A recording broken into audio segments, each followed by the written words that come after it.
ناظرین، آج 8 فروری ہے اور 8 فروری آپ جانتے ہیں کہ آج سے 1 سال پہلے پاکستان بھر میں الیکشنز ہوئے تھے اور آج پاکستان تحریک انصاف آج کا دن یوم سیاہ کے طور پہ منانے جا رہی ہے۔ اس کے بارے میں تفصیل سے بات کریں گے، آج کیا ہو سکتا ہے، کیا ایکسپیکٹ کیا جا سکتا ہے، اس پہ ڈیٹیل سے بات کریں گے۔ ساتھ ہی ساتھ جناب کل ایک کنٹروورسی شروع ہو گئی کہ ARY نیوز کا ایک پروگرام جو ہے وہ ایک دم کٹ کر دیا گیا۔ اب اس کے اوپر جو ہے وہ سوشل میڈیا کے اوپر طرح طرح کی بحث ہو رہی ہے، کچھ انسائٹس ہم بھی لے کر آئے ہیں، یہ اس کی ڈیٹیل بھی آپ کے ساتھ جو ہے وہ شیئر کریں گے۔ اور اس کے ساتھ ساتھ کل قذافی اسٹیڈیم کا جو ہے وہ رینوویشن کے بعد ایک دوبارہ افتتاح کیا گیا اور بڑا رنگا رنگ قسم کا یہ افتتاح تھا، کچھ اس کے بارے میں بھی بات کریں گے۔ تو اینڈ تک اس ویڈیو کو دیکھیے گا، چینل کو سبسکرائب کرنا مت بھولیے، بیل آئیکن پریس کیجیے، اگر آپ کو ویڈیو پسند آئے اسے لائک اور شیئر ضرور کیجیے گا۔ سب سے پہلے جناب میں ایک اہم ایشو کے اوپر جو ہے وہ میں بات کرنا چاہوں گا، اور وہ یہ ہے کہ پچھلے دنوں کشمیر ڈے کے حوالے سے ہم نے ایک ویڈیو کی تھی اور اس کے اوپر میں نے تبصرہ کیا تھا کہ کشمیر کا جو ایشو ہے اس کو کس طرح ہینڈل کیا جاتا ہے۔ اب ریسنٹلی ایک جو نئی ٹیکنیک شروع ہوئی ہے مختلف ویلاگرز کے ساتھ جو ہے وہ اکثر کی جاتی ہے، وہ یہ ہے کہ جناب ویڈیوز جو ہے وہ اس کو اپنی مرضی سے جو ہے وہ کانٹ چھانٹ کے ایڈٹ کر کے جو ہے وہ چلایا جاتا ہے۔ لوگ اپنے اپنے اس میں سے مطلب نکال کے جو ہے کبھی اس کے اوپر کوئی چیز لکھ دی جاتی ہے، کبھی کوئی اس کے اوپر تصویر ڈال دی جاتی ہے اور اس کو مختلف اینگل سے جو ہے وہ ایڈٹ کر دیا جاتا ہے۔ بہرحال جو لب لباب تھا پوری گفتگو کا وہ یہ تھا کہ کشمیر کا ایشو جتنا امپورٹنٹ ہمارے لیے ہے، آج سے نہیں پچھلے کئی سالوں سے، مطلب پاکستان نے جو ہے اس کے اوپر کیا سٹینڈ لیے ہیں انٹرنیشنلی، پاکستان نے اپنے پڑوسی ملک کے ساتھ جو ہے اس پہ کس حد تک سٹرانگ سٹانس لیا ہے، لیکن ہمارے جو حکمران ہیں ان کی جانب سے اسے کس طرح جو ہے وہ ہینڈل کیا گیا ہے ریسنٹلی، اور یہ کتنا کور ایشو ہے پاکستان کے لیے، پاکستان کے عوام کے لیے۔ لیکن میرا خیال میں اس کو جس طرح ہینڈل کرنا چاہیے، میں تو چاہتا ہوں اس کو اور بھی شدت سے جو ہے ہینڈل کیا جائے۔ اس کی ایک اور ایگزامپل میں آپ کو دیتا ہوں، وہ یہ ہے کہ یہ جو بھی ڈونلڈ ٹرمپ کی جانب سے فلسطین کے حوالے سے جو گفتگو ہوئی تھی اور غزہ کی پٹی کے اوپر قبضہ کرنے کے حوالے سے ہوئی تھی، تو میں نے ایک دن پہلے میں نے بات کی کہ جناب یہ ایشو جو ہے اس کے اوپر پاکستانی حکومت کو جو ہے بڑا ایک سٹرانگ سٹانس لینا چاہیے، اس کو ویسے نہیں مطلب اگنور کر دینا چاہیے، ڈونلڈ ٹرمپ کو جو ہے آپ کو جواب دینا چاہیے۔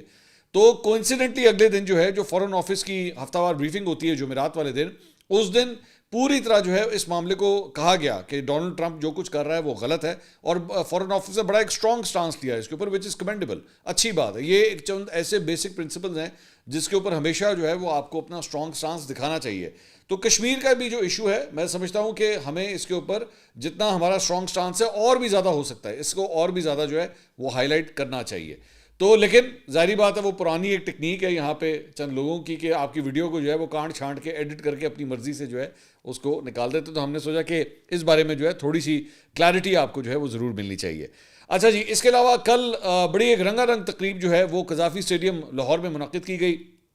اس سے پہلے جو ہے وہ افتتاحی تقریب کے لیے جو ہے وہ پرائم منسٹر شہباز شریف وہاں پہ موجود تھے،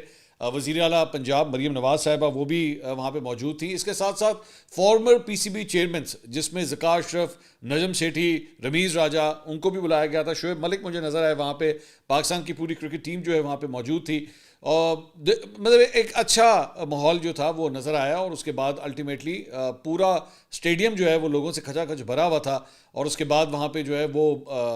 گانوں کی پوری ایک جو ہے وہ سرمنی جو ہے وہ ساتھ ساتھ چلتی رہی۔ تو it was a good fun event, جس کا جو ہے وہ میرے خیال میں بہت ضروری تھا کہ قذافی اسٹیڈیم کے ساتھ جو ہے وہ پاکستانیوں کی ایک وابستگی ہے، وہاں پہ پاکستان نے بڑے بڑے میچ جو ہے وہ کھیلے ہوئے ہیں، جیتے ہوئے ہیں۔ تو اس ساری چیز کے دوران بلکہ ایک بڑی انٹرسٹنگ بات اس کے اندر یہ بھی ہوئی کہ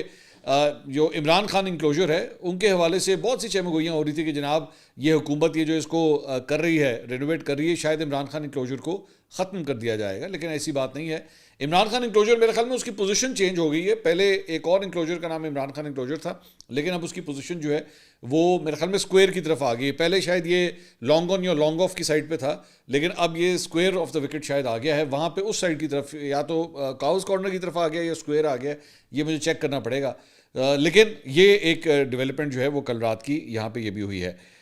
اچھی بات مجھے جو لگی وہ یہ ہے کہ جو ورکرز تھے جنہوں نے ایکچولی اس پورے اسٹیڈیم کو جو ہے رینوویٹ کیا تھا، اور اس میں 1500 سے زائد ورکرز تھے، ان کے لیے جو ہے ظہرانے کا اہتمام کل کیا گیا تھا، which is a very good gesture. Very very good gesture, کیونکہ یہ وہ لوگ ہیں جو ایکچولی اتنے بڑے بڑے جو پروجیکٹس ہوتے ہیں ان کو پاسبل بناتے ہیں. ہمیشہ وہ ہمارے یہاں پہ یہ ہوتا ہے,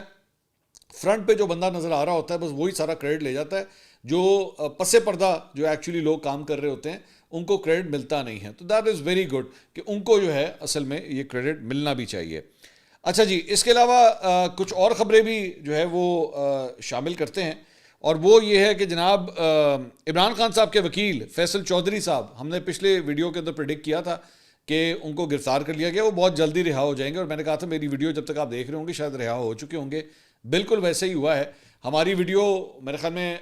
شاید آن ایئر گئی ہے, اور within a few minutes, شاید not even hours, a few minutes وہ ان کو جو ہے وہ رہا کر دیا گیا. تو انہوں نے بعد میں جب میڈیا سے گفتگو کی, انہوں نے کہا آج عدالت کے حکم پر بانی سے ملاقات کے لیے پہنچے لیکن ہماری ملاقات نہیں کرائی گئی, ہمیں بانی سے ملنے نہیں دیا گیا, ہم 4 وکلا تھے لیکن ملاقات نہیں کرائی گئی. واپسی پر اڈیالہ جیل کے دروازے پر پولیس اہلکاروں نے چوکی پر بلایا اور 4 وکلا کو 2.5 گھنٹے تک تحویل میں رکھا, جبکہ جیل کے عملے والے ہمارے ساتھ تعاون کرتے رہے. گالم گلوچ میرا شیوا نہیں, لیکن جب ایک شخص کو روکا جائے اور محبوس رکھا جائے اور میرے خلاف کوئی درخواست بھی نہیں ہے, کوئی یہ سمجھتا ہے کہ معافی مانگوں تو معافی نہیں مانگوں گا. میں عمران خان کی تحریک پر یقین رکھتا ہوں, مجھے پتہ ہے کہ میرے بولنے سے کیا خطرات ہیں, لیکن یہ عمران خان کی تحریک کے سامنے کچھ نہیں ہے. ریاستی دہشت گردی کا جس طرح کارکنوں نے سامنا کیا اس پر مجھے فخر ہے. 8 فروری سے پہلے پکڑ دھکڑ شروع کر دی ہے. عدالتوں میں ججوں کی نوکریوں پر لگنے والی لوٹ سیل پاکستان کے انصاف کے لیے بہتر نہیں ہے. ہم اپنے ورکرز اور رہنماؤں کے لیے فیئر ٹرائل چاہتے ہیں. تو یہ جناب ایک اور جو ایشو ہے وہ اس کے اوپر یہ گفتگو کی گئی ہے. اس کے علاوہ ایک اور ایشو جو ہے وہ اے آر وائی نیوز کے حوالے سے کل شام کو سٹارٹ ہوا, اور وہ معاملہ یہ تھا کہ 7 بجے اے آر وائی نیوز کے اوپر جو ہے وہ ایک پروگرام ہوتا ہے 7:03 پہ, جس میں خاور گھمن صاحب, چودھری غلام حسین صاحب, حسن ایوب صاحب جو ہیں وہ اس پروگرام کے اندر شامل ہوتے ہیں. تو جیسے یہ پروگرام آن ایئر گیا, اور موسٹ پرابلی جو وہ ڈسکس کر رہے تھے وہ یہ تھا کہ جناب 8 فروری کے الیکشن جو ہے وہ کس طرح ہوئے. جو تھوڑا سا کلپ جو پروگرام ایکچولی آن ایئر گیا اس میں انہوں نے کہا کہ جناب یہ 8 فروری کے الیکشن سے ایک دن پہلے کیا پریڈکشنز کی جا رہی تھی, الیکشن سے پہلے الیکشن ڈے والے دن سارا کچھ کیا ہوا. تو تقریباً 7:09 کے اوپر جو ہے وہ پروگرام ایک دم کٹ ہو گیا, اور کٹ ہو کے جو ہے وہ اشتہاروں کے اوپر اے آر وائی نیوز چلا گیا, اور اس کے بعد 7:22 یا 23 پہ جا کے قذافی اسٹیڈیم کے اندر بیسکلی جو تقریب ہو رہی تھی جس کا بھی تھوڑی دیر پہلے میں ذکر کر رہا تھا, وہ تقریب جو ہے وہ دکھانا شروع کر دی گئی. اب اس کے اوپر شہزاد اکبر صاحب جو پاکستان تحریک انصاف کے رہنما ہیں, انہوں نے یہ ٹویٹ کیا. انہوں نے کہا جی اے آر وائی نیوز پر خاور گھمر اور چودھری غلام حسین کا پروگرام چلتے ہوئے آفر کر دیا گیا. اچھا, انہوں نے 2 لوگوں کے نام لیے, حسن ایوب صاحب کا نام ہی نہیں لیا, ان کو وہ سمجھتے نہیں ہیں شاید کہ وہ اس پروگرام کا بھی حصہ ہیں. انہوں نے کہا تفصیلات کے مطابق چینل کے اندرونی ذرائع کا کہنا ہے کہ پروگرام پہ فارم 45-47 والی دھاندلی ڈسکس ہونا تھی, اور یہ جو 2 حضرات آج کھل کر حقائق بے نقاب کرنے والے تھے, اسی پروگرام کے ایک اور شخص نے باقی 2 حضرات کے تیور دیکھتے ہوئے اپنے بڑوں کو آپ پارا فون کر دیا اور خوب بڑھا چڑھا کر چغلی کی. پھر کیا تھا کہ فون کھڑکے اور کاروبار آزادی صحافت کے آڑے آ گیا اور پروگرام کی تار کاٹ دی گئی. میں جانتا ہوں کہ آپ ساری گالیاں چغل خور کو دینا چاہیں گے, لیکن یہ اس کہانی کے باقی کرداروں کے ساتھ زیادتی ہوگی. اچھا, اب مطلب ان کا کہنے کا مقصد تھا کہ جی چونکہ 8 فروری کا الیکشن جو ہے وہ ڈسکس ہونا تھا تو اس لیے پروگرام جو ہے وہ کاٹ دیا گیا. تھوڑی سی فیکچول جو پرابلمز یہاں پہ آتی ہیں. ایک تو یہ ہے کہ جناب اس وقت جب یہ جو تقریب کٹ ہوئی ہے مطلب اوپننگ سرمنی کی, میری اطلاعات کے مطابق تمام چینلز نے ہی اسے کٹ کیا, جتنے بھی بڑے مین سٹریم چینلز تھے سب نے اس تقریب کو کٹ کیا, اور سارے ہی تقریباً جو ہے وہ لائیو دکھا رہے تھے اس کو. ایک بات. دوسری بات یہ کہ حسن ایوب صاحب جو اس پروگرام کا حصہ ہیں, ان سے ہماری بات ہوئی, ہم نے کہا یہ کیا کوئی لائیو پروگرام چل رہا تھا جو ایک دم کٹ کر دیا گیا؟ انہوں نے کہا بھائی اگر پہلی بات تو یہ لائیو نہیں تھا, یہ پہلے سے ریکارڈڈ شو تھا. ہماری ریکارڈنگ جو ہے وہ 5:30 بجے شروع ہوئی اور تقریباً 1 گھنٹے تک جو ہے ہم نے اپنی ریکارڈنگ کر لی تھی, تو یہ ریکارڈڈ شو تھا. اگر اس شو کے اندر کوئی پرابلم ہوتی یا کوئی مسئلہ ہوتا تو ہم اس کو آن ایئر ہی نہ جانے دیتے. مطلب اس کو اگر انہوں نے کہا کہ میرے بارے میں تاثر دیا جا رہا ہے کہ میں بہت زیادہ طاقتور ہوں کہ میں ایک چلتا ہوا پروگرام جو ہے میں بند کروا سکتا ہوں, تو پھر میں تو اچھا خاصا پہ طاقتور انسان ہوں, تو اگر میں اتنا ہی طاقتور ہوتا تو پھر میں پروگرام ہی آن ایئر نہ جانے دوں. وہ جو پروگرام شروع ہو گیا اور وہاں سے لے کے 7:09 تک جو پروگرام چلتا رہا تو میں وہ بھی نہ کرنے دیتا, وہ شروع سے ہی جو ہے اس کو کاٹ دیا جاتا, لیکن وہ پروگرام گیا آن ایئر. اب ظاہری بات ہے آگے جو ہے وہ کچھ منٹوں کے بعد جو تقریب تھی وہ چلی, انہوں نے کہا یہ بلا وجہ کی الزام تراشی ہے, ایسا کوئی کنسپریسی تھیوری نہیں ہے جس کو اتنا جو ہے بڑھا چڑھا کے پیش کیا جا رہا ہے. بہرحال یہ ان کا ورژن ہے حسن ایوب صاحب کا, وہ بھی ہم نے آپ کے سامنے رکھ دیا, ضروری ہے کیونکہ وہ بھی پروگرام کے ایک ہوسٹ ہیں, پروگرام کا حصہ ہیں, تو ان کا ورژن بھی جو ہے اس معاملے پہ آپ کے سامنے آ گیا ہے. لیکن شہزاد اکبر صاحب نے جو ڈاؤٹس کریٹ کیے ہوئے ہیں وہ بھی آپ کے سامنے ہیں. اس کے علاوہ جناب 8 فروری پاکستان تحریک انصاف نے آج جو ہے وہ احتجاج کی کال دی ہوئی ہے. تو پنجاب کے اندر اور بلوچستان کے اندر ابھی تک جب یہ ویڈیو ریکارڈ ہو رہی ہے تو 2 صوبوں کے اندر جو ہے وہ دفعہ 144 لگا دی گئی ہے, اور اس میں کہا گیا کہ جناب آپ کسی قسم کا کوئی احتجاج وغیرہ جلسہ جلوس وغیرہ جو ہے وہ آپ نہیں کر سکتے. یہ ابھی تک 2 صوبوں کے حوالے سے تو اسی طرح ہی ہے. تو البتہ پاکستان تحریک انصاف کے سیکرٹری جنرل سلمان اکرم راجہ صاحب نے اعلان کیا کہ ہفتے کو صرف ثوابی میں جلسہ ہوگا, جبکہ تحصیل اور یو سی کی سطح پر احتجاج کیا جائے گا, تاہم انتشار اور ٹکراؤ کا کوئی ارادہ نہیں ہے. ایک سوال کے جواب میں انہوں نے کہا کہ ان کا گمان تو یہی ہے کہ مولانا فضل الرحمان عوام کے ساتھ کھڑے ہوں گے, تاہم ان کا کہنا تھا کہ پی ٹی آئی آئین اور عدلیہ کے لیے اصولوں پر کھڑی ہے اور جو ساتھ چلتا ہے چلے, ورنہ پارٹی اکیلے ہی آگے بڑھے گی. تو اس کے علاوہ جناب جیو نے رپورٹ کیا ہے کہ وزیر اعلیٰ خیبر پختونخوا علی امین گنڈا پور نے تحریک انصاف کے جلسوں اور احتجاج پر اب تک 50 کروڑ روپے خرچ کر دیے ہیں, اور جیو کے ذرائع کا کہنا ہے کہ وزیر اعلیٰ خیبر پختونخوا نے جلسوں اور احتجاج پر 50 کروڑ روپے سے زیادہ خرچ کیے, جبکہ احتجاج کے دوران جلائی گئی مشینری اور دیگر نقصانات کی ادائیگی وزیر اعلیٰ نے اپنی جیب سے کی ہیں. ان کا یہ بھی کہنا ہے کہ کل ہونے والے جلسے کے لیے بھی وزیر اعلیٰ نے پارٹی کو 50 لاکھ روپے دیے ہیں, جبکہ قافلے میں شامل سینکڑوں گاڑیوں کے کرایوں کی ادائیگی کر دی گئی ہے, اور ڈی آئی خان ریجن سے کل ایک بڑا قافلہ عمر امین کی قیادت میں ثوابی پہنچنے والا ہے. اس کے علاوہ جناب پاکستان تحریک انصاف پنجاب کی جو چیف آرگنائزر ہیں, ابھی حالیہ ہی انہیں یہ عہدہ ملا ہے, عالیہ حمزہ صاحبہ, انہوں نے بھی جو ہے وہ قومی اور صوبائی اسمبلی کے جو ٹکٹ ہولڈرز ہیں اور پنجاب سے جن کا تعلق ہے ان کو مختلف ہدایات جاری کی ہیں, اور عالیہ حمزہ کے اوپر جو ہے وہ 7 نئے کیسز میں ممکنہ گرفتاری سے قبل یہ ہدایات جو ہیں وہ جاری کی گئی ہیں. بتایا گیا ہے ان کو 7 مختلف کیسز میں جو ہے وہ نامنیٹ کر دیا گیا ہے, اور تمام رہنما اپنے اپنے حلقوں میں بدترین انتخابی دھاندلی کے خلاف پرامن احتجاج کریں, اپنے حلقے میں کارکنوں سے کوآرڈینیشن کر کے احتجاج کو مؤثر بنائیں, احتجاج کے لیے کھلی جگہ یا مرکزی شاہراہ کا انتخاب کریں, اور عوام میں احتجاج کے حوالے سے شعور پیدا کرنے کے لیے آگاہی مہم چلائیں. یہ ذہن میں رکھیے گا, دوبارہ دفعہ 144 لگی ہوئی ہے آلریڈی, ٹھیک ہے, اور اب دیکھیں کہ کیا صورتحال بنتی ہے. ایون دو ایک جگہ کے اوپر جو ہے وہ سلمان اکرم راجہ صاحب کہہ رہے ہیں کہ ہم نے کسی قسم کا کوئی ٹکراؤ نہیں کرنا, نہ ہم نے کوئی دھرنا دینا ہے, نہ لانگ مارچ ہونا ہے, یہ چیزیں آلریڈی طے ہیں. اس کے علاوہ جناب ایک اور خبر جو ہے وہ جو ولسن کے حوالے سے جو ہے وہ آئی ہے. اس نے ایکچولی کہا تھا کہ جی میں ایک سپیچ کرنے لگا ہوں پاکستان کے اوپر, تو اس کی سپیچ کے مندرجات جو ہے وہ سامنے آئے ہیں. اس میں اس نے جو ولسن نے کہا کہ جی مسٹر اسپیکر,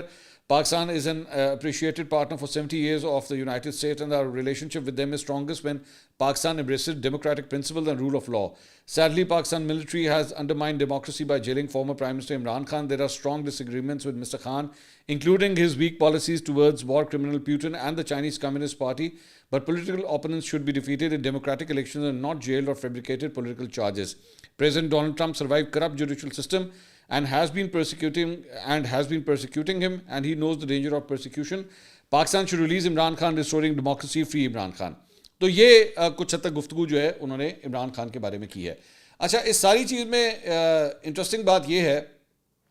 کہ اگر آپ ایکچولی امریکہ کا ریلیشن شپ اٹھا کے دیکھیں, جو کہہ رہے ہیں کہ جی سب سے زیادہ اسٹرانگ ہمارے ریلیشن شپس جو ہیں وہ ہمیشہ تب ہوئے ہیں جب جمہوری حکومتیں ہوئی ہیں. ایکچولی اگر آپ اٹھا کے دیکھیں تو پرویز مشرف کے دور کے اندر جو ہے امریکہ اور پاکستان کے بڑے اچھے ریلیشن شپس تھے. جنرل ضیاء الحق کے دور کے اندر جو ہے وہ پاکستان اور امریکہ کے تعلقات بہت اچھے تھے, اور پریزیڈنٹ ایوب کے دور میں جو ہے وہ پاکستان اور امریکہ کے تعلقات بہت اچھے تھے. پاکستان اور امریکہ کے تعلق تب خراب ہوئے ہیں جب جمہوری حکومتیں آئی ہیں. خراب یا آپ کہہ سکتے ہیں کہ میلو ڈاؤن ہو گئے ہیں, لیکن جب ڈکٹیٹروں کی حکومتیں رہی ہیں اس ملک کے اندر تب ان کے ریلیشن شپس جو ہیں وہ بہت زیادہ اچھے رہے ہیں. سو آئی ڈونٹ نو یہ کون سی ہسٹری کی کتاب جو ولسن پڑھ رہا ہے, لیکن ٹھیک ہے, مطلب اس کا ایک پوائنٹ آف ویو ہے کہ وہ آج کل عمران خان صاحب کے لیے جو ہے وہ آواز بلند کرتا رہتا ہے, تو یہ بھی اس کا ایک پوائنٹ آف ویو ہے. اس کے علاوہ جناب ایک اور جو بڑی انٹرسٹنگ خبر ہے جس کے اس وقت انڈیا کے اندر بڑے ڈنکے بج رہے ہیں, اور وہ معاملہ یہ ہے کہ بنگلہ دیشی بحریہ کے chief of the naval staff admiral Muhammad Nazmul Hassan نے جو ہے وہ GHQ راولپنڈی میں army chief general Asim Munir سے جو ہے وہ ملاقات کی ہے, اور ISPR کے مطابق بنگلہ دیش کی مسلح افواج کے اس دوسرے اعلیٰ سطحی دورے کے دوران باہمی دلچسپی کے امور، موجودہ علاقائی سلامتی کے ماحول اور دو طرفہ دفاعی اور سیکیورٹی تعاون کو بڑھانے کے مواقع پر تبادلہ خیال کیا گیا۔ اس ملاقات میں ایڈمرل محمد نظم الحسن نے علاقائی امن و استحکام کے لیے پاکستان کی نمایاں خدمات، بالخصوص آئندہ کثیر القومی میری ٹائم مشق امن 2025 کے انعقاد اور امن ڈائلاگ کے انعقاد کو بھی سراہا ہے۔ اور ایڈمرل محمد نظم الحسن نے ملاقات میں خطے میں امن و استحکام کے لیے پاکستان کی مسلح افواج کے کلیدی کردار کا بھی اعتراف کیا ہے۔ یہ جو ایک نیول ایکسرسائز ہو رہی ہے اور اس میں مطلب بنگلہ دیش کے جو ہے وہ نیول سٹاف ایڈمرل کا، chief of the naval staff admiral کا یہاں پہ آنا آپ کی سوچ سے باہر ہے کہ انڈیا کے اندر اس وقت کیا تاثرات ہیں۔ اور خاص طور پہ ایک اور بھی یہ خبر آ رہی ہے کہ پاکستان اور بنگلہ دیش کے درمیان انشاءاللہ بہت جلد جو ہیں وہ ڈائریکٹ فلائٹس آپریٹ کرنا شروع کریں گی، اور اگر یہ سلسلہ سٹارٹ ہو جاتا ہے تو آپ اندازہ کیجئے کہ آپ کی دونوں ملکوں کی جو ٹورزم انڈسٹری ہے اسے کتنا بڑا بوسٹ مل سکتا ہے اس کی وجہ سے۔ تو انڈیا کے اندر جو ہے وہ ایک عجیب مصیبت وہاں پہ جو ہے وہ سٹارٹ ہو گئی، بلکہ انڈیا سے یہ ریلیٹڈ ایک خبر بھی آپ کے ساتھ شیئر کرتے ہیں، اور یہ NDTV کے اوپر ایکچولی خبر آئی ہے، اور وہ یہ ہے کہ ایک انڈین امریکن پولیٹیشین ہے شاما ساونت، وہ انڈیا سے ویزا لینے کے لیے انڈیا وزٹ کرنا چاہتی ہیں، مطلب ان کی اوریجنز جو ہیں وہ انڈیا کے ہیں، وہ انڈیا وزٹ کرنا چاہتی ہیں، لیکن ان کو جو ہے وہ انڈیا ویزا دینے سے انکاری ہے۔ اور اچھا خاصا جو انڈین کونسلیٹ ہے امریکہ کے اندر، وہاں پہ اچھی خاصی جو ہے وہاں پہ تکرار ہوئی ہے سیاٹل کے اندر، اور اس کی وجہ یہ کہ وہ پروٹیسٹ کر رہی تھی کہ جی آپ مجھے جو ہے میں انڈیا جانا چاہتی ہوں، میں اپنی وہاں پہ ان کی شاید والدہ ہیں وہاں پہ جن کی وہ تیمارداری کے لیے جانا چاہتی تھیں، لیکن انڈیا نے ان کو ویزا دینے سے انکار کر دیا، اور ان کا یہ کہنا ہے کہ جی ان کو انفارم کیا گیا کہ جی آپ کا نام جو ہے وہ ریجیکٹڈ لسٹ کے اندر ہے۔ یہ ایک امریکن پولیٹیشین بھی ہیں، ذہن میں رکھیے گا۔ تو انہوں نے کہا کہ صرف اس وجہ سے شاید مجھے میرا ویزا ریجیکٹ کیا جا رہا ہے کہ میں جو نریندر مودی ہیں ان کی پالیسیز کے اوپر میں اختلاف کرتی ہوں، یا میں اس کو تنقید کا نشانہ بناتی ہوں، صرف اس بنیاد کے اوپر جو ہے مجھے انڈیا جانے کا ویزا نہیں دیا جا رہا۔ تو یہ حال ہے انڈیا کا۔ اب تک کے لیے اتنا ہی، انشاءاللہ اگلی ویڈیو میں آپ سے دوبارہ ملاقات ہوگی۔ اللہ حافظ۔